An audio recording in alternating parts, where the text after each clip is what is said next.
Então, a questão aí da cultura tem acho, dois pontos que eu queria destacar. Um, por exemplo, assim, antigamente, e esse antigamente é até muito recente, ser quilombola, ser descendente de escravo era uma vergonha. Certo? Então, essas comunidades fizeram tudo para não serem carimbadas, assim, rotuladas assim. Isso, obviamente, é a base para você destruir muitas questões culturais, aspectos culturais dessa comunidade. Aqui, assim, só Ivapurunduva, eu lembro, como faz muito tempo que eu venho para a região, só Ivapurunduva que dizia e se reconhecia como quilombo historicamente todo o tempo. Então há um processo, na verdade, de retomada de identidade e a questão de quilombo deixou de ser uma vergonha para ser um orgulho. Isso é um avanço brutal. Esse processo vai, obviamente, fazer com que se valorizem aspectos da cultura que estavam se perdendo, né? Da culinária, das músicas, da religiosidade, da forma de plantio, etc. Agora, eu te digo, aqui, diferente do que a gente vê na Bahia, em certos trechos do Maranhão, etc., é uma cultura que realmente se miscigenou.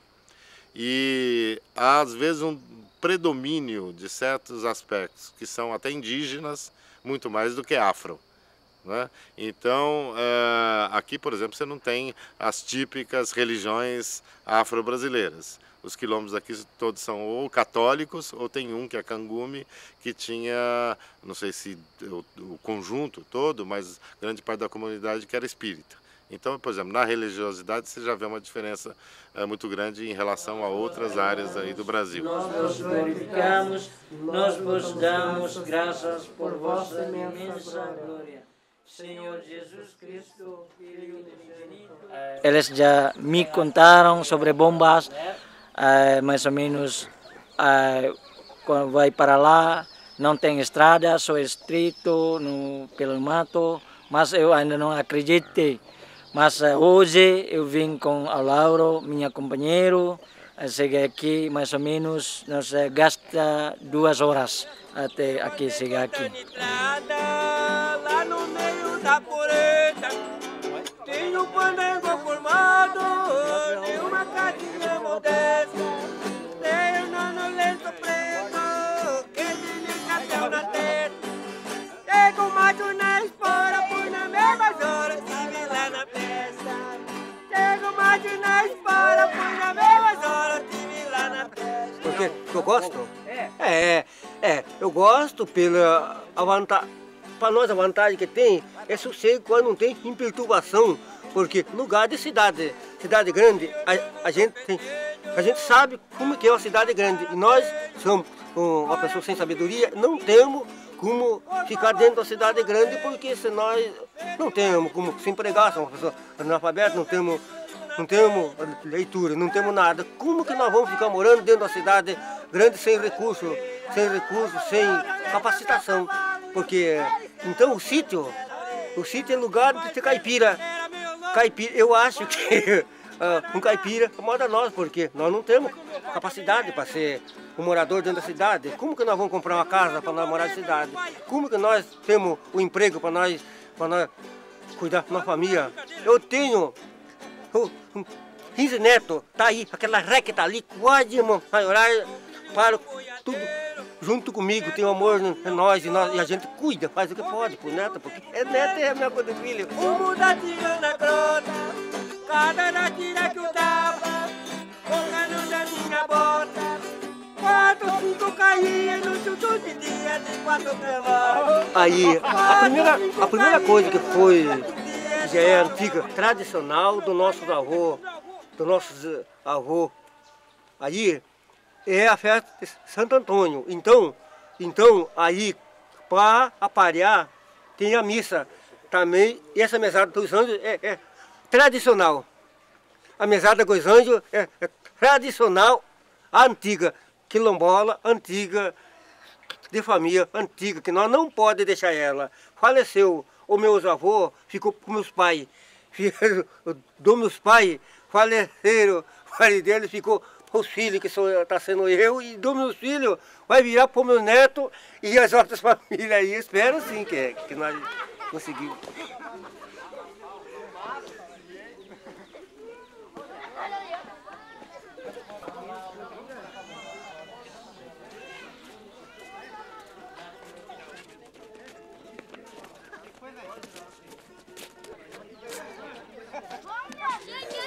A mesada dos Andes é como aquela que foi filmada ali, aquelas criançadas sentadas junto, ali, almoçando primeiro do que nós. Então, então nós trata esse, então os inocentes têm que comer primeiro do que nós adultos, ficar com a pancinha tudo cheinho. É o maior prazer que nós quilombolas, seja quilombola ou não seja, o maior prazer que nós temos é isso aí, zero de tudo isso.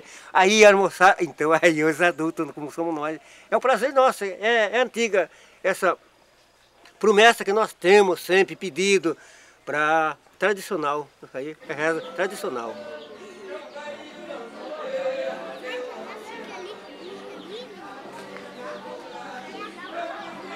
A comunidade é muito interessante, o jeito que as pessoas vivem, que as pessoas se comunicam, na relação com as crianças e entre os adultos, né? Assim, as formas de viver bem demarcadas, né? Então, criança e o grupo das crianças é o grupo das crianças. Mulher, mulher, homem, homem. Então isso é muito bem demarcado. Né? E eu estou em processo ainda de coleta de dados, né? De análise de material. O que eu percebo muito em relação ao meu objetivo, né, o meu foco, é a relação com a natureza mesmo. Então as brincadeiras todas envolvem as relações com a natureza e nisso aparece também a relação humana, né, nas malvadezas, né, nas próprias falas, tem a questão da narrativa que é forte, né, as histórias que se contam sobre as visagens, sobre o passado. Eu acho que são assim, os pontos marcantes da cultura. Lá é bem complicado, né? Lá sempre aparece a mãe de ouro. Lá ela se parece uma mulher. Tinha uma vez, tinha uma mulher lá, né, até que era a tia da comadre aqui. Aí ela lavava a roupa no rio.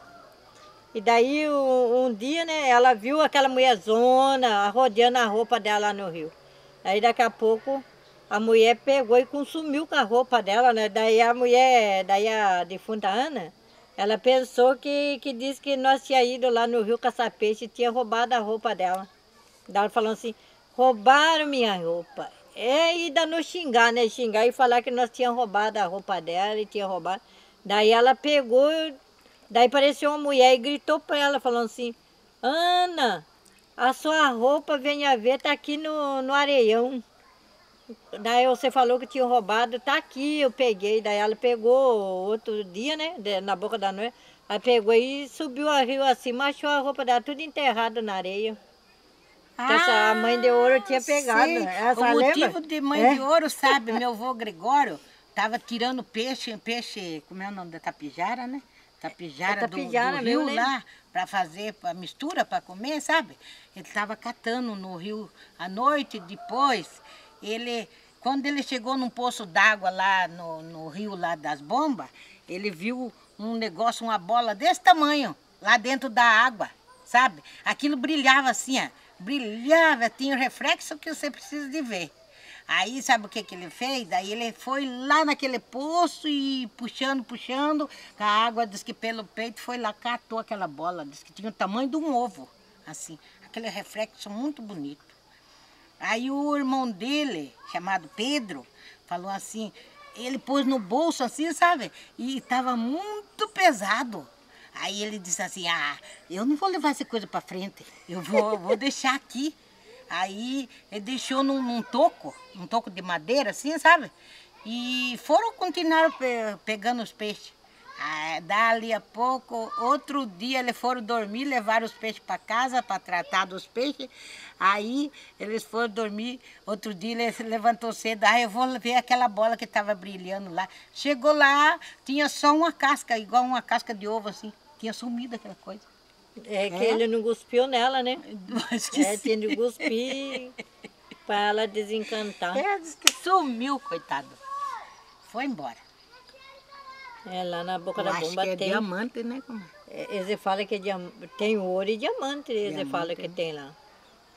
E essa mulher fez para de Fontaniana, né? Levou a roupa dela, ela ficou culpando que a nossa que tinha roubado e não era. Né? Daí ela chamou ela e falou para ela que a roupa dela estava na areia. Daí ela foi, subiu a rua acima, perto da caverna, estava lá a roupa dela na areia, assim, enterrado lá. Daí ela pegou e trouxe a roupa embora. Daí que ela foi ver que não era gente. Assombração, eu nunca vi. Eu mesmo quase nunca vi. Mas tinha uma putada de porco-espinho.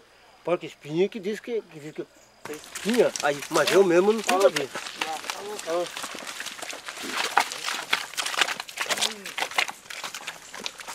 Só que um lugar aqui é a dificuldade, né, que nós temos para sair até na cidade. É 3 horas de caminhada sem parar, né?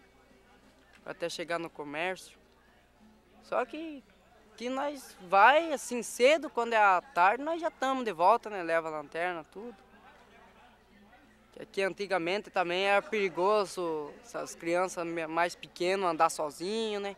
Nós de bicho, assim, perigoso, onça, cobra. Cobra ainda existe, mas onça tem também, mas é difícil encontrar, né? Só que no medo, assim, também. E no caminho também, assombração. Muita assombração, que assusta.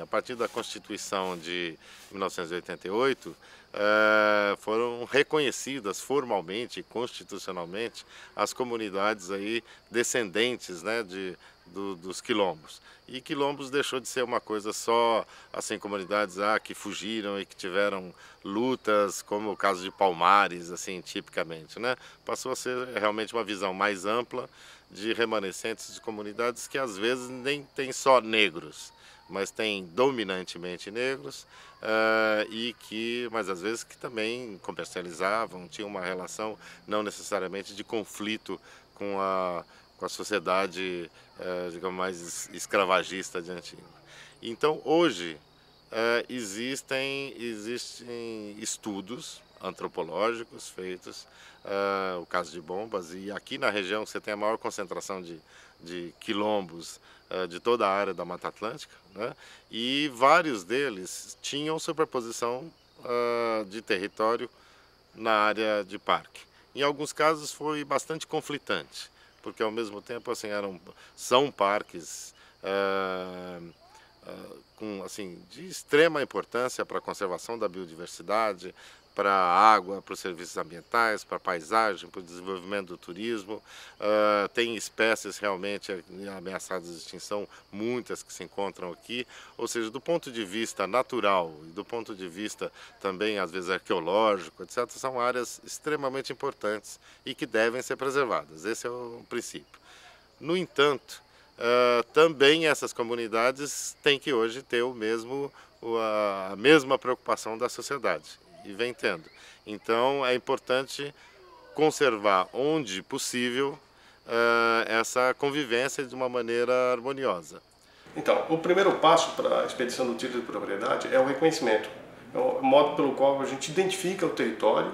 Ele é feito por auto-identificação, auto-manifestação da comunidade remanescente de quilombo, E nesse relatório se descreve toda a história do quilombo, além de ter a genealogia e um mapa com a descrição das áreas utilizadas dessa área tradicional quilombola. Esse relatório técnico-científico é um instrumento pelo qual o Estado poderá expedir o título de propriedade, vai autorizar a iniciativa do Estado a expedir o título de propriedade. Quando eu digo Estado, é o governo estadual ou o governo federal, depende da característica dominial da área. O relatório, portanto, do reconhecimento, ele vai inaugurar o processo de regularização. Porém, o reconhecimento ele depende ainda de manifestação de órgãos públicos com relação à questão ambiental, já que o Quilombo Bombas está dentro do Parque Estadual Turístico do Alto Ribeira. Então, a necessidade de uma manifestação ainda dos órgãos ambientais e também a questão das cavernas, né? Então, nós precisamos finalizar esse processo com essa manifestação dos órgãos ambientais com relação à questão das cavernas, para que a gente possa reconhecer o território. Reconhecido o território, aí inicia esse processo de regularização fundiária, que é um processo complicado e complexo, demorado e complexo, porque ele vai depender da dominialidade da área, né? Se a terra for devoluta, no caso lá é uma situação diferente, mas sendo terra devoluta, o Estado pode expedir o título, mas esses títulos são provenientes de uma sentença judicial numa ação discriminatória. Se a terra for particular, aí sim nós remetemos esse relatório técnico-científico para o governo federal, em especial para o INCRA, que tem a competência de expedir o título e fazer a regularização fundiária. Então, depois de reconhecido a área, depois de publicado o reconhecimento, resolvida essa questão com a área do parque, com a questão ambiental e das cavernas, aí sim nós vamos tomar a providência de regularização, que será, talvez, por parte do governo estadual mesmo, ou por parte do governo federal, se assim a configuração fundiária determinar. Aqui é ruim porque quando fica uma pessoa doente. O senhor tem que levar no Bangué. Então é isso. É só por causa disso. Se tivesse uma estrada, aqui estava cheio de gente. Mas aqui não tem estrada. As dificuldades aqui é incrível, né? Sempre a trilha ruim, molhada. E a gente preocupado, porque já teve bastante pessoas que já carregamos assim. Gestante, às vezes ganhando seu neném pela trilha, às vezes com chuva. É muito problema, né? E não tem opção. Além a gente gasta muita hora para chegar na trilha, umas 3 ou 4 horas de caminhada para chegar na trilha, da caminhada da trilha até chegar à estrada, depois até a ambulância chegar para pegar a pessoa, para chegar até a cidade, depois da cidade para pegar a cidade mais que tem mais a proteção, que é Pariquera do Sul, são 200 quilômetros para chegar, então é muita distância, né? Que no caso de hoje, né? Que antigamente era em Poranga mesmo que fazia os partos, mas hoje a maioria é na Pariquera. Então a gente se encontra muita dificuldade para carregar, porque às vezes o problema não marca a hora de aparecer, aparece à noite, às vezes qualquer hora da noite, meia-noite, 1h de manhã, chovendo, e até a gente pegar as pessoas, buscar, porque a gente mora um pouco longe um do outro, né? E às vezes acontece dando muita dificuldade, né? 3 anos e meio que aconteceu o que eu tive. Eu fui ganhar criança, nadei, estava indo em Poranga, não consegui chegar até o lugar do posto de saúde e ganhei o piá meu na casa dela, né? Com a dificuldade que tem, né? Pra mim. Daí, cheguei na casa dela, ganhei o piá, com 3 anos e meio. Daí ela chegou até em casa. Aí não teve condição de chegar até no pronto-socorro. Daí ganhou o neném lá em casa. E quem que tirou o neném? Como é que foi? Não, é que ela, se fosse ela ganhou a família, daí eu só peguei e cortei o biguinho da criança, aí de banho nele, troquei ele e ponhei no cantinho da mãe. Aí eu peguei, sabe, meu saco de panela, saco na costa, peguei um pilão, sabe? Um pilão e e minha filharada, e meu marido caçou um serviço aqui para trabalhar numa firma. Digo, vou estudar meus filhos para lá, não vou ficar aqui não, porque aqui eu estava entre o couro e o osso de magra, sabe? Aí eu peguei e saí com a minha filharada, com o saco nas costas, e enfiei tudo saco, as panelas dentro do saco e vim embora. Aqui, remédio aqui, às vezes uma criança que está meio doente aqui, o pai ou a mãe vai lá e já faz que coisa, pronto. E nós temos muita sorte aqui. Deus ajuda nós aqui porque não tem recurso. Não temos recurso. Então qualquer coisa já faz um bem para nós. Uma mãe ou se não um pai faz uma água quente e dá para uma criança, já tá bom.